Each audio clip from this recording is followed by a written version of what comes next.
ជួយលឿនធ្វើការបើកម៉ាស៊ីនចង្ក្រានទៅហើយណាបងប្អូនណាហើយបងប្អូនលឿននេះសម្រាប់មួយនេះគឺសម្រាប់បងប្អូនធ្វើការសេរីកម្ដៅណាបងប្អូនកម្ដៅខ្សោយកម្ដៅខ្លាំងណាចាហើយនេះគឺសម្រាប់ឲ្យបងប្អូនបើកណាបងប្អូនចង់ចុចយកអីគេណាចាបើអញ្ចឹងទៅគឺវាដំណើរការតែម្ដងហើយអ្វីដែលសំខាន់សម្រាប់ចង្ក្រាននេះគឺអត់មានក្ដៅទេដោយសារតែមានកង្ហារនៅខាងក្រោមនេះណាបងប្អូនណាកង្ហារនៅខាងក្រោមនេះអញ្ចឹងចង្ក្រានយើងទោះបីយើងចម្អិនរបស់ស៊ុបយូរប៉ុណ្ណាក៏អត់ក្ដៅចង្ក្រានដែរណាបងប្អូនណាហើយសម្រាប់បើកគឺក្ដៅតែកន្លែងនេះណាបងប្អូនណាគឺក្ដៅតែកន្លែងនេះទេសម្រាប់ខាងនេះកែមគឺអត់មានក្ដៅទេណាបងប្អូនណាចាអញ្ចឹងបងប្អូនលើបងប្អូនចង់ធ្វើអីគេណាបងប្អូនចង់ធ្វើ hot pot មានន័យថាបងប្អូនចង់របស់ស៊ុបឬក៏ចង់ធ្វើស៊ុបចង់អីគឺយើងបងប្អូនចុចយកកន្លែងនេះណាហើយវាកំណត់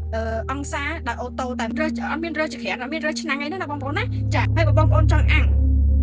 សម្រាប់មួយនេះគឺសម្រាប់ឲ្យបងប្អូនអាំងណាអញ្ចឹងបងប្អូនចង់បន្ថយណាអាចបន្ថយបាននេះវាកំណត់ដោយអូតូណាហើយសម្រាប់មួយនេះគឺសម្រាប់កម្ដៅ medium បានន័យថាកម្ដៅវាមិនក្ដៅតិចគឺនៅចំណុចកណ្ដាលណាសម្រាប់មួយនេះណាបងប្អូនណាហើយសម្រាប់មួយនេះគឺសម្រាប់ឲ្យបងប្អូនធ្វើចម្អិនជារៀងធ្វើអីក៏បានដែរបងប្អូនស្លស្ងោរឆាចៀនអីគឺប្រើមួយនេះណាបងប្អូនណាបងប្អូនណាចាហើយនេះគឺសម្រាប់កំណត់រយៈពេលនៃការដែលបងប្អូនរងាស់ស៊ុបឬក៏ធ្វើស៊ុបអីណាបងប្អូនណាចាអញ្ចឹងបងប្អូនងាយស្រួលក្នុងការប្រើមែនតើណាបងប្អូនណាចាមានប្រើរយៈពេលយូរទេក្នុងការចម្អិនណាបងប្អូនណាហើយអ្វីដែលសំខាន់គឺស៊ីភ្លើងតិចទៀតណា